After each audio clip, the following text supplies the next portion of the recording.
everybody. Welcome to my little corner where there is no wrong way to play with paper. I hope you're having a good day. I hope you are smiling. I hope you are crafting. I just hope you are very blessed.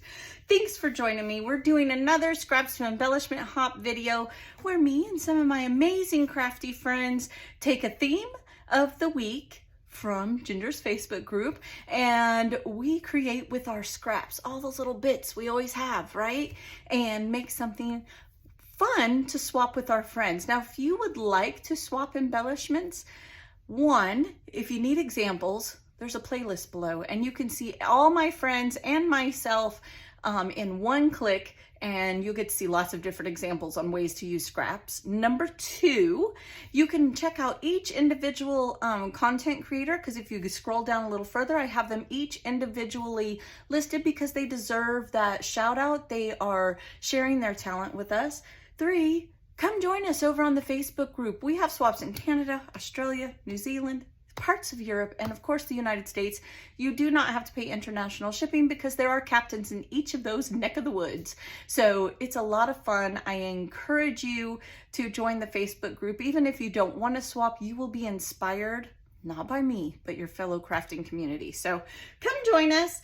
Today's theme is happy birthday, anything to do with birthday. And so I kind of went simple because in the new year, we are going to start a 2-layer minimum. And I've been trying very hard to show more than just like fancy dies or using the Cricut. And it's been a while since I showed an embellishment that would qualify as 2 layers. Now, that's not the rule yet. It will start in January of 2025, but I want to, between now and then, give you some examples because a lot of people get intimidated by that. You could stamp in color, you can ink, you can do what I'm doing today. I'm going to have 2 different parts, right? You can do layered embellishments. You can do a journal block that has embellished. You could even do a cut apart, but embellish it, ink it, add stickers, lots that you can do. You do not have to break the bank, raid your stash, use your scraps. Scraps are not only paper. Sometimes we have a few stickers left on a sticker sheet that might match a theme. There's a lot you can do. You can create a tag. You can do lots of fun stuff. Now, the mini swap does have to be flat, but there's ways around that, and I've showed that in past videos. So truly, I do hope you will come and join us. Today, I'm going to show you 2 layers, but in separates, all right? So what I've done is I have used this stamp here. This is a globe, what is this called? Globeland. Globeland stamp that I've had for some time. And then I also used this happy birthday die cut that I got on Temu. And all I simply did was take some 6x6 pads that I didn't care for the paper. And I flipped it over, okay? I flipped it over and I stamped on it. And then I fussy cut it out because this did not come with dies. My participant partner, because it's partners of 4, you have to create 4 for a mini swap, will get this and they can color it whatever color they want to fit the theme of their layout. So then I had a lot of black scraps. I don't know why I have so many black scraps all of a sudden. And I thought, if I did a black and white embellishment, stamped, they can color it, embellish it however they want. They could use it just like this if they wanted to. And I did a black title that would go with almost any birthday, boy, girl, baby, adult, whatever you would like. Like, that's what I was thinking. Well, this is 2 parts, okay? The only thing I need to be mindful of is that when I stamp, my stamp is clear. It can be red, it's not smudged, it's not darker on one side or the other. That comes with practice. I do, taken me a long time, and I'm not a huge stamper. I like to use a mouse pad to stamp on. You need something cushy that will help you get a clear stamp. You don't necessarily have to press super hard if you have something cushy. Some people like to use mats. I don't really have a lot of luck with the mats for some reason. They always seem off for me, but definitely put something underneath. If you have a stamp pad, which I do, I just am too lazy to take it out all the time, then use that as well. You know, a Tim Holtz stamp pad, a Friskers has a stamp pad. There's lots of different ones, all different prices, all different varieties. But make sure you're getting a clear stamp. That's all you're doing is, well, I shouldn't say all, because it takes talent. Like, I'm not always the best. I probably, for every 3 I get right, I end up having to toss one out. That's just a fact for me. I'm not the best stamper, but I am very mindful about making sure it's a clear stamp so that when they go to color it. The other thing is you want to use ink that won't bleed. Make sure you're using a permanent ink so that when whoever gets it goes to color it, that it doesn't smear that ink. Okay, and you can get that at Walmart, the archival ink, all that stuff, wherever you like. And we all, pretty much most of us that craft have some type of permanent ink pad. And then same thing when you do a die cut. So these are my two parts, right? These are simple. This is a stamp, this is a die cut. They're not, I don't want to join them together. I mean, I thought about conjoining them and gluing them together, but then you'd have a hard time coloring this. I could have stamped this and just colored it. That would have been acceptable. The stamping is one layer, the coloring is another. I'm not the best at coloring, and I don't mind coloring for myself, but I don't want someone to be disappointed. And that's a me thing. Nobody ever would, but I like to leave them plain because you don't know what color they're going to use it on, and they'll probably use it faster, black and white. And then when you're doing a die cut, make sure that you're poking out all these little bits, okay? And I left this one on purpose, these two. So you want it here in the T.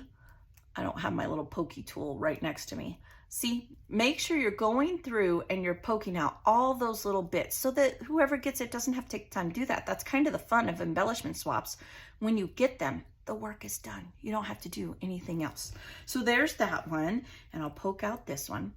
The third thing is if you choose to do two parts, right, then you gotta keep them together somehow. And we're really trying, especially in the upcoming year, to omit washi tape, as well as it has served us. If you've watched my past videos, I'm like, washi tape, washi tape. Post-it tapes works okay. You could post-it tape. You could turn them so that your tape is on the wrong side, right? So if it does damage it, but that washi tape tears stuff. So here's what I did. I went to the Dollar Tree and I get these little bags. Now you can use sandwich bags, but the sandwich bag zippers are pretty substantial. So make sure you cut off the zipper, okay?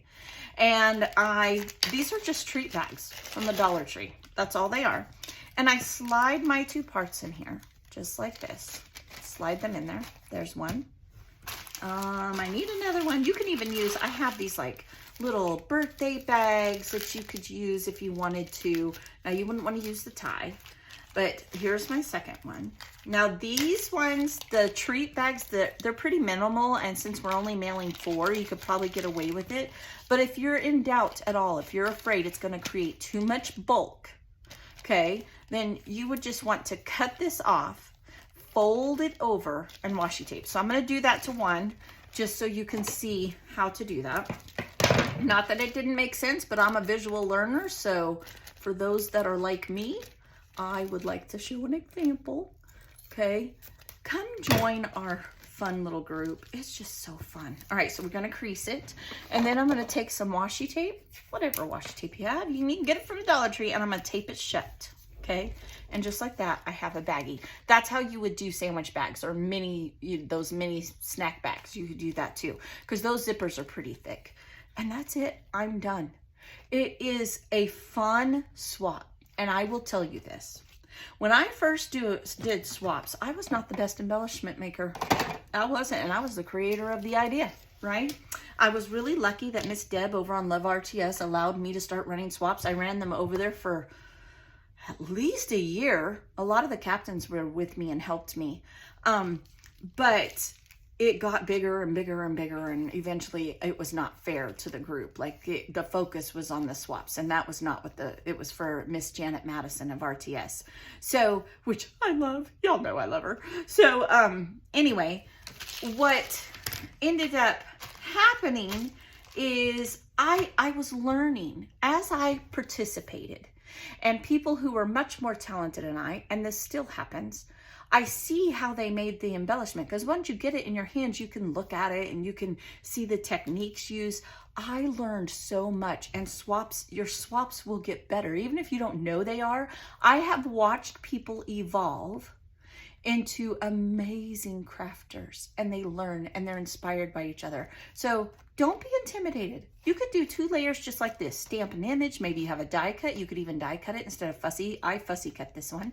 And when you fussy cut, you know, you don't want to have all jagged edges, you know.